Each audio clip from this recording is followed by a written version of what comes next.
Welcome to Pathways to Recovery. Today we have Michael Bugary. He's a former professional athlete whose story takes us through addiction, brain cancer, ultimately a transformation. And today he's in service. He practices personal accountability. He's in recovery from Adderall and opiates and has experienced that complete loss of relationship, careers, health, and built built a new life on gratitude, connection, and meaning. Michael, can you start us off today with who you are and what brings you to this conversation? Yeah, my name is Michael Bugary, like you mentioned. Right now, I currently am a motivational speaker and author of a book that I have in the works. And yeah, I didn't come upon these things, because I wanted to be a speaker or anything. It's just I found that it's the best way to sharing my story is to help other people, and because the bottom line is helping other people help me.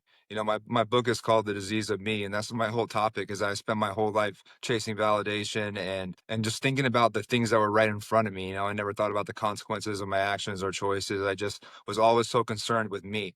And that led me down to a path of, total self-destruction. And what I learned, if I want to live in the solution and if I want to do the things that are opposite of that, I have to be outside of myself and being of service to others. And I think the best way I can do that is sharing my message is to be a speaker. Oh, I'm so excited. What was your relationship like at the height of your Adderall and opioid use? Well, they're a little bit different. So I got Adderall when I was still playing. Right, it was that moment I had where I thought I found the thing that I've been waiting for because it was something that could help me on the field and off the field. Like alcohol didn't do that for me. Alcohol like helped me off the field, like to keep up the character that I created for myself. With Adderall, I felt like it made me smarter and I don't know if you're like this, but I'm one of those people that uh just when somebody says, "Hey, look, try this. This is what it'll do to you." I don't do any like research. I just like figure it out for myself. So I just popped it and tried it. And I remember doing that at one of my finals at Berkeley. It was on a project about cats. I was in this. I was in this. One of my favorite classes at Berkeley was this the human relationship with animals over history. And I had my final project to do. And so I took this Adderall and about 15 minutes into it, right when I'm about to present, it kicked in and I got up there and they couldn't shut me up. Yeah. I knew Yeah. I knew everything there was about cats and I got an A and right. Cause it's that thing for me as an addict is I need something for something always. Right. And so when I find something that works, now I need it. Right. And so Adderall created that because then I used it in a game and I had a great game and then I can get a prescription for it. And then so it became that catalyst for me that this is what I need. So now I Yeah. needed it. Right. And opiates is the exact opposite. Right. Opiates, Adderall was more of like I was productive and those kind of things. And opiates, it made me want to numb my feelings. I didn't want to talk about baseball. It was after I got hurt. And so it was kind of that like a polar opposite in a sense, but the same thing. It needed something for something. I needed to forget about the world. I needed to forget about all these other things and opiates and eventually to heroin helped me do that. Started with Oxycontin and then to heroin. I love how you put that. I needed something for something. And no, I completely identify with the same in a different sense, like music and academics and stuff. Uh, but yeah, performance based, uh, the approval seeking, it just fueled that. With your addiction, it brought you to complete self destruction. Can you Yeah. paint that picture? Yeah. So during my second professional season playing with the Red Sox organization, I suffered an injury and it ultimately ended up being a career-ending injury where I uh, I couldn't throw the same way that I did once did, and I just didn't have any acceptance in my life, and I had this internal conflict going on where the doctors told me that I couldn't throw right again, but couldn't understand a life without baseball, so I was trying to force it and come back, and I would go on these binges of like 6 months of trying to get healthy and trying to recover and trying to play, and then 6 months of just getting hurt again, and then going back into opiates, and every time I went back it got a little bit worse and a little bit worse, and eventually progressed to heroin. And then after that, when I was diagnosed with brain cancer at like kind of like the height of it, even after going through all of that, I still fell back into heroin and opiates. And it got me to a point where I was just, without I lost all my physical appearance from brain cancer and just in constant pain. And then just an opiate withdrawal. I remember the distinct moment of lying on my couch, just completely broken and alone. And I remember thinking like, this is what, rock bottom feels like. But, rock bottom's only when you stop digging, right? And I still, Yeah. I still needed to dig a little deeper. I always say like I had a chisel, I put away the shovel and I just kept chiseling that bottom because like I said, I always just needed something for something, a solution outside of myself. When you lost your baseball career, how did that impact your identity and your self-worth? Well, it was everything. For me, I felt like when I lost it, I lost my worth because I put all my eggs into that basket. I was highly recruited out of high school. I had a scholarship to the University of California, Berkeley by the time I was started my senior year. And when I was younger, I had this like God-shaped hole inside me, right? I was always trying to fill it with something else. And I just had this need for attention and validation. And I learned playing baseball that I started to get those things, early on. So my identity warped around baseball from a very early age. And soon it turned into like a kid's love for a game to basically my first addiction, right? Because that tension and validation was my drug, and then baseball was what gave me that. So baseball became my higher power. And so because when I got to higher levels, I was always being tested or whatever it may be. I mean, I drank alcoholically and did those things when I did it, but I was always able to control it as long as baseball was in my life, because baseball was the higher power that prevented things from being unmanageable. But when I lost baseball, I felt like I lost everything because my mindset at the time was I was willing to die at 40 as long as I played 10 years in the major leagues. Right. Because I feel like if I finally got there, I would stop feeling that way I felt about myself, and all the things that I wanted would come true. And so my identity was totally tied to it completely. I'm gonna read your book, The Disease of Me. Yeah. Yeah. Man. All right. How did your addiction affect your closest relationships, your health, and your long-term goals? It ruined everything. Relationship wise, I mean, I sold the trust and respect of everybody that ever loved me. And I was in college. I was around all these really highly motivated people that have all gone on to do a lot of successful things, and I was considering myself amongst them, and then, just going into treatment and getting caught up in the addiction, it was a wake-up call for me, and I still today, I'm trying to, like, grasp the magnitude of the damage that I've done. I still have a lot of relationships and that I haven't been able to mend and things, and all I can do, especially with my parents and family, and I stole so much time from them. I wasn't the one to go out and steal from stores and those kind of things, but I stole so much from them, and the nights that they had wondering where I was or worrying about me, from this promising young athlete, right, to being so proud of him, then to being like a family pariah in just a couple of years. I can't imagine the roller coasters that I put them on. And even after cancer, going back into it, I broke their heart all over again. And so just to be able to have that relationship that I do now with them is a miracle, and I try to live in those amends every day. And you don't have to answer this question, but was it more of prescription opioids or did you dabble in the illicit ones? Yeah, so it started out with prescriptions, right? And like I was mentioning earlier, the progression, right? At first it started out with, just, popping the pills, and then, as you get your for me, as like I got hurt again, the lines in the sand start to that I drew for myself start to blur, and every poor choice becomes easier and easier to make, right? And then you learn a better way to use it. I started to learn how to smoke the pills, right? Then once I learned how to smoke the pills, then hey, I'm not going back to just popping them, right? That's boring. And then once they stop making cotton in the way that you could abuse it, then hey, heroin's cheaper and better, right? And those boundaries that I set for myself before were completely destroyed with every poor decision that I made. So yes, eventually got into heroin. What were some of those you mentioned you kinda redrawing the line in the sand, Yeah. those rules that change. What warning signs when you're looking back, what emotional red flags before substances enter the picture do you see now? Well, I think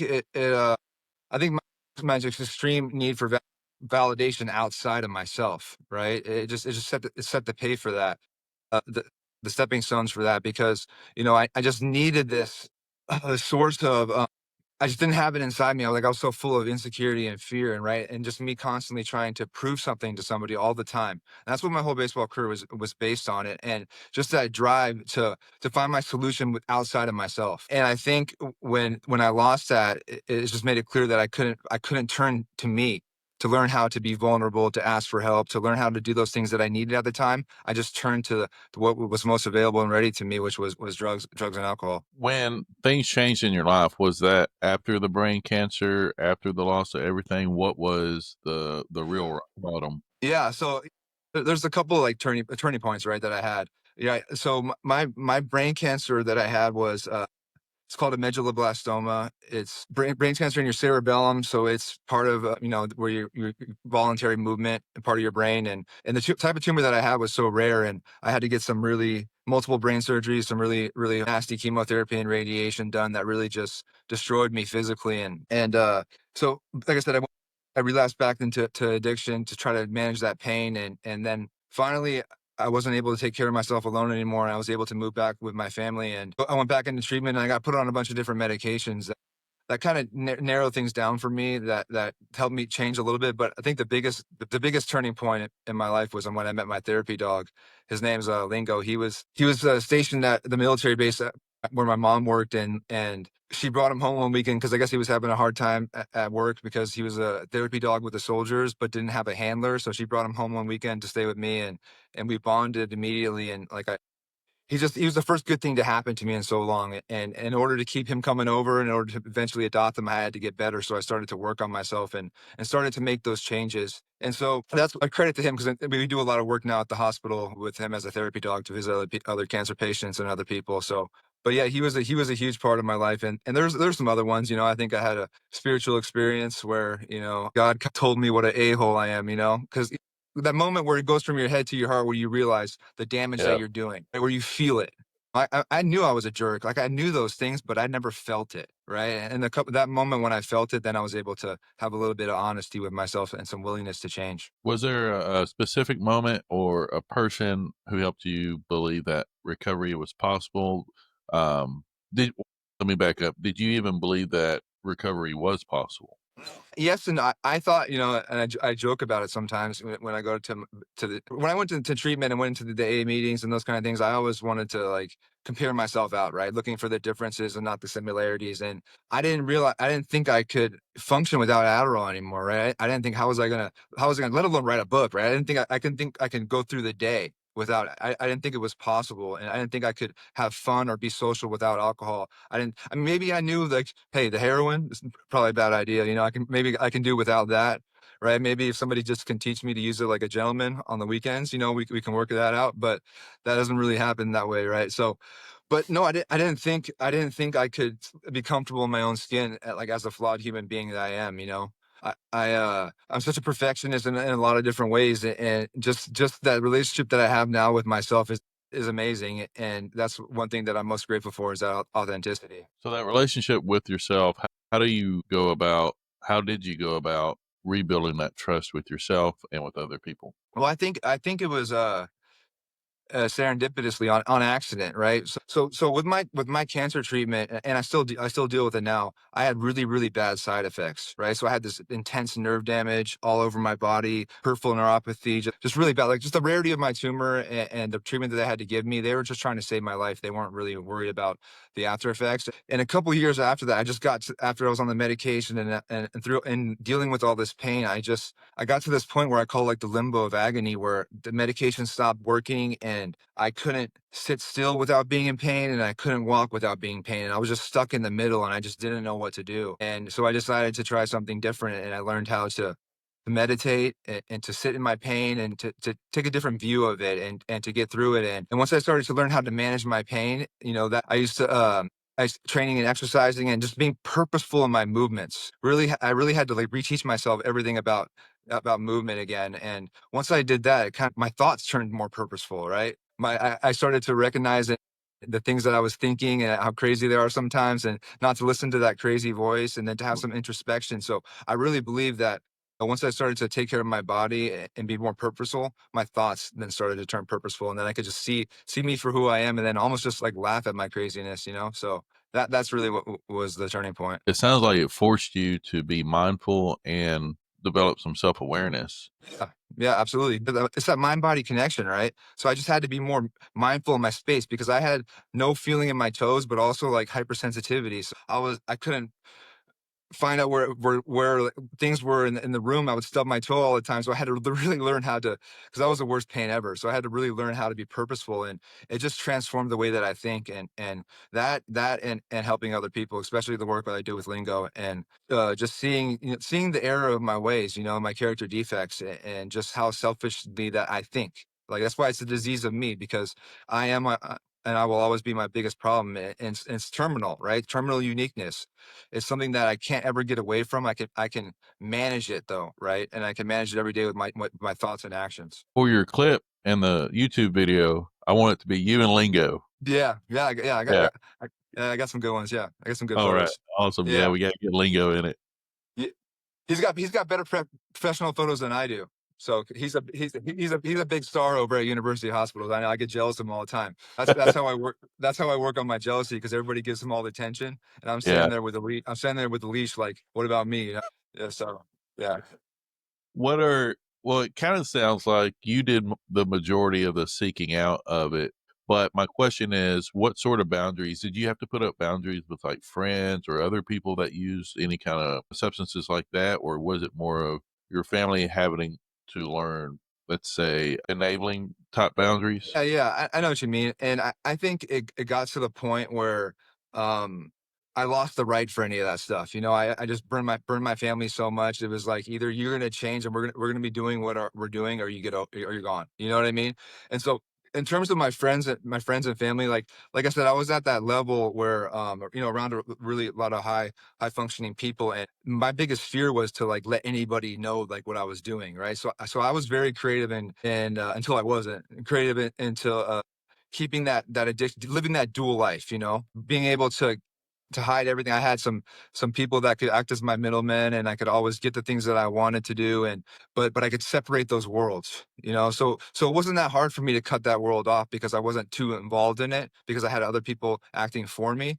But in terms of my family, and like I said, I think that I burned that bridge so many different times that, it was either I change, or you get out, which is fair. You were discussing earlier how baseball had become your higher power and that you kinda had a few interactions with God and revealing some stuff to you. What does your connection with your higher power look like Yeah, today? so How do you develop that? yeah, that was a big part for me. I think the biggest thing was, I didn't realize how mad at God I was, right? I used to blame, for the baseball thing, brain cancer. And once I had that realization that those things were my fault, even with the brain cancer, in my desperation to play again, one of those boundaries that I crossed was, I told myself when I was playing, I'd never try human growth hormone or steroids. I would never do that because of the bad rep with baseball and that. And I ended up doing that for a month or so. I bought some from a shady source, and I misused it without any medical supervision. And I believe that that's what gave me my brain tumor. And so when I come to the realizations of all of the bad things that happened to me were my fault, not the doing of some other divine being. It was me that did that. Then I become open to the idea of it. And when I did that, then I realized how God has always been working in my life. I had this belief that I was special or unique, just like this inherent entitlement, right? And God had to literally make me completely unique for me to be normal. You'd be hard pressed to find a 27-year-old that had the type of brain tumor that I had, that recovered the way that I have. He had to make me completely unique for me to realize that I'm actually not special. And there's so many other God shots. Like Lingo was born the same month as my brain tumor was removed, and he's what saved my life. And there's so many, even the motivational speaker thing is hilarious, because that's why I know my God has a sense of humor. And when I was playing, with the Red Sox, when I like to go out and party, and that was my problem. I was always caught up in distractions. I was never willing to do the work to be a baseball player, be a professional one. That is. I used to say it was too easy to say I was playing for the Red Sox when I was picking up girls. I made up my so I created a profession, right? But I had to think about it. Like, if I can't be a doctor or an architect, because, what if I have to talk about it? I don't know anything about that stuff, right? So I had to think of a profession. So motivational speaker at the time was what I chose. This is 10, 12 years ago. I even got cards made, and now, like, I never thought I'd want to be one, or speak would be my purpose. But it's just funny, there's so many little synchronicities or whatever in my life that happen, that I know that has to be something other than me. And I don't know what that thing that is, and it doesn't matter. It's just something that's greater than myself. And when I do that, like, a weight's lifted off me. Like, I don't have to be in control. right? And it just changes the way that I view the world. Man, I can't wait to share this story. I know one person in particular it's really gonna inspire and impact, so again, thank you. Let's see, what do you see you do to stay anchored weekly? Yeah. Do you have chronic pain, and how do you manage that? Yeah. Yeah, so I think managing my pain is the most important thing for me. Well, one of the most important things. It's part of the three things that I say that are the solution to my disease, like personal responsibility, managing my pain, and working on my relationships with God and other people. But yeah, I'm in chronic pain still all the time, and I have to, you know, when I'm in pain, unmanageable pain, I only think about myself, right? So I can't see anything from any other different point of view, and that could be like that for a lot of us. It's not just physical pain, it could be emotional pain too. If it's unmanaged, it's hard to control. And so I have to exercise, I have to train my body, I have to meditate every day. I learned to play the piano recently, even though last 3 years, even though I'm stink at it, but it helps calm me and manage my nerve pain. I just have a ton of nerve pain all over still, but exercise in the weight room is like my church, and I have to help be of service to other people. It's just that's how I manage my psychological pain, because if I'm not out helping other people in some way, I go back, I revert back to me. I revert back to my default setting, and that's where I'm most dangerous, because when I relapse, it's not with a drink or a drug, it's with my behaviors long before I take it, right? It's with my behaviors. It's with the way that I think, right? Because when I start to think a certain way, when I start to think about me, put me first, then I'm screwed, and I lose everything. I lose my family, and I hurt everyone around me. When you and Lingo you kinda shared briefly about it, when you and Lingo go to the hospital, what does that do for you? I know that you say that service is a big part of it. I was actually trying to explain this to, someone about a week ago of why this kind of service is altruistic, that even Yeah, though you don't get anything back from it, maybe monetarily or whatever, it it still does something for you. Um, absolutely. what is that look what Yeah, does yeah. that look like for you?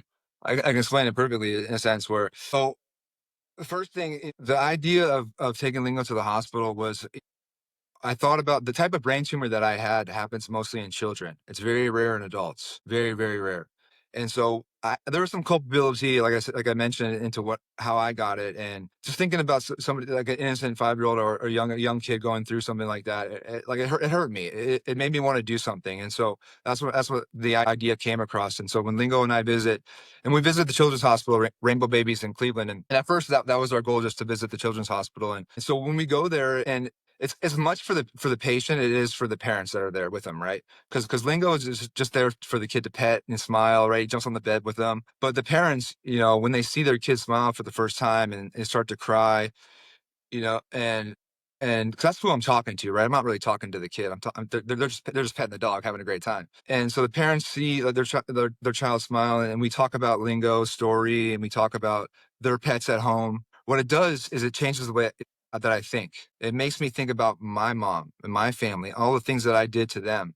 It just puts me in a different frame of mind. And that's how it really helps me. And when I started to visit, I didn't really go to visit the adults at first. And I think that was because a lot of my trauma, at the cancer center and stuff too. But when I started to, it's less about Lingo and more about me, because Lingo just gets me in the door. So when I sit with the cancer patients going through, the hardest time in their lives, and I share my story with them, and we talk about it, and they see me and how I look, right, and what I've gone through, and they can feel that they can get through this, and that they can even possibly thrive afterwards. And just sharing that moment with them, and that energy and that emotion, it just changes me. It makes me want to do better and be better, and not forget the past, and just work better to do forward from it. When you were in I mean, there's so much that supports your statement of the relapse happens before actual taking the substance. It's in your behaviors, it's in your thought processes. What are some of those specific behaviors and thought processes, and how do you work on those? Yeah, I think a lot of it is, it's self care in a sense. For me personally, it's about, if I stop going to the gym, if I start, instant gratification, if I start doing things that feel good, if I start eating a certain way, and I start watching TV all the time, and if I'm not doing these things to daily get better, then I'm gonna start to find solutions like that are easy, right? And so, yeah, I mean, and then for me too, that is. then hanging around people, I start to want to, like, think about going hanging out with girls at bars, and then all of a sudden I have a drink, and then maybe I can drink an alcoholic beverage once or twice for a week or a month, and then pretty soon something's going to happen like it always does, and I'm going to find what I'm really looking for. And I know that because it's happened over and over again. But the bottom line, the behaviors for me is, if I'm not taking care of myself, if I'm not out helping other people, or if I'm not putting myself out there, if I'm staying inside for solutions, that's when I know that I have a problem. What misconceptions about recovery would you challenge? What stigmas? Uh, it's a good question. I think the God thing, right? I think we mentioned earlier. I had a hard time with the God part of it. Because it's almost like when you get in there, you think it's almost like culty, right? Your first couple times, and you see everybody talking about God and this, and I think a lot of us going through the hell of addiction, especially early on, we don't have that relationship with God. We're mad at him, or we don't believe, or whatever it may be. And when I learned that it's a God of my understanding, that it just can't be me. It just can't, that I have to surrender to something else. That surrender word is hard. And I think as someone that's on that cusp of wanting to get better, I think that God part is so important. And that's why I think the chapters to the Gnostics in the book of Alcoholics Anonymous is really important in that sense, because it really gives you a good rendition of what it means to have a power that's of your understanding. What would you say to a young baseball player that is starting to experiment with or has experimented with stimulants or opiates? Yeah, I mean, I would say the same thing I would say to him, to anyone else. As a baseball player, what I would tell him is that, play other sports. Find a multifaceted identity outside of baseball, and that way you don't need to turn to something like amphetamines or opiates as a solution. Find friends and people that you can talk to, people that will be honest with you, that aren't just in your sport, right? See, my biggest problem was that everybody in my life was involved in baseball, right? I didn't have relationships outside. I didn't play any other sports. I didn't do any other things. And so when I lost all of that with baseball, these people were invested in my career. They weren't my family, so they weren't here to talk to me about life, in a sense. And so then I didn't have any other solutions. That's when I turned to those things. So when I speak to schools and kids, I can't tell them, don't drink, or don't use. I can't do that, because I did the opposite, right? But what I can say is that those substances, the way that they've ruined every aspect of my life. They cost me every meaningful relationship, everything that I ever wanted to do or thought that I was going to be. And so, yeah, but I would say, try to find your solutions, whatever it may be, whatever you're using for, outside of yourself. No, no, because that's my price of authenticity. We all have our price, right? To find out who we are.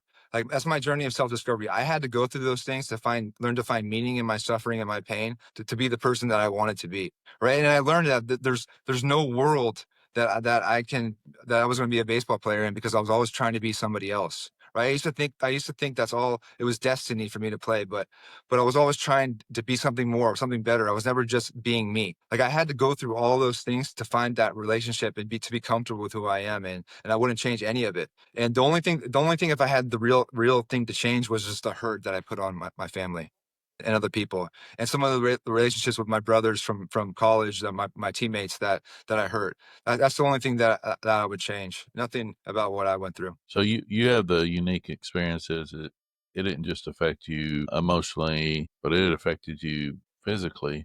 What does healing mean to you now? That's a good question. Yeah, I don't know. I don't know if I ever really, if I'm ever going to really be healed. I think healing is, like I mentioned, is the weight training, the working out, that's my physical, and the meditation is for my brain, and then helping other people is for, like, my sanity and things.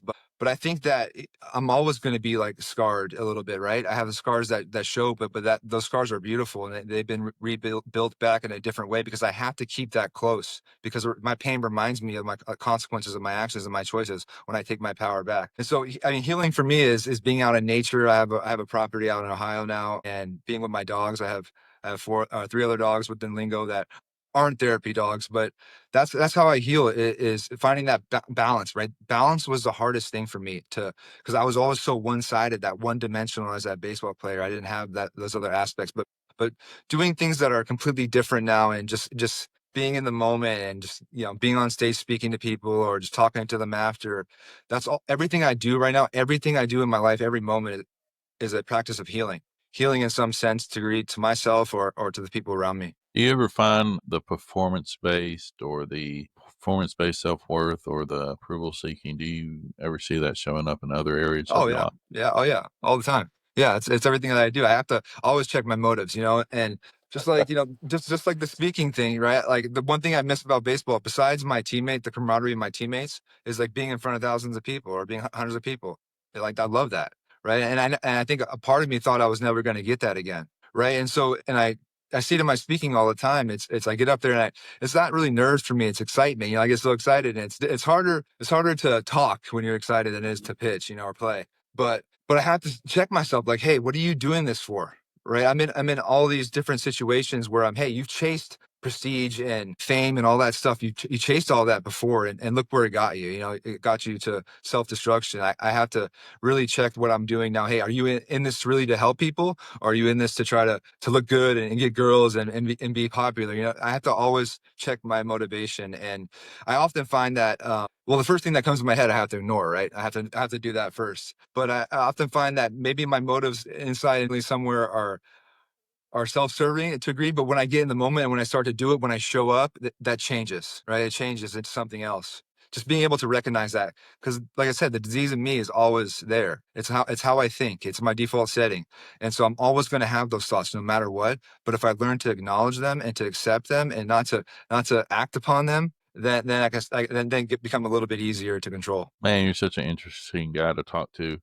Your book, The Disease of Me, where can we find that? Where can people hear more from you? Yeah, so that the book is still in work. I like I do everything. I had this assumption like, hey, I'm just going to finish writing it and then it's going to be published and all this stuff. So there's still some work to be done. I finished writing it, but I'm in like the editing and publishing process. So I was hoping by the end of the year, but it may take a little bit longer. So Okay. that's in the works now. I have my website, michaelbugary.com, where you can learn a little bit more about me. I have or if you want to hear me speak, there's some ways to hire me or whatnot, and or if you want to just send me an email and just have a chat with me.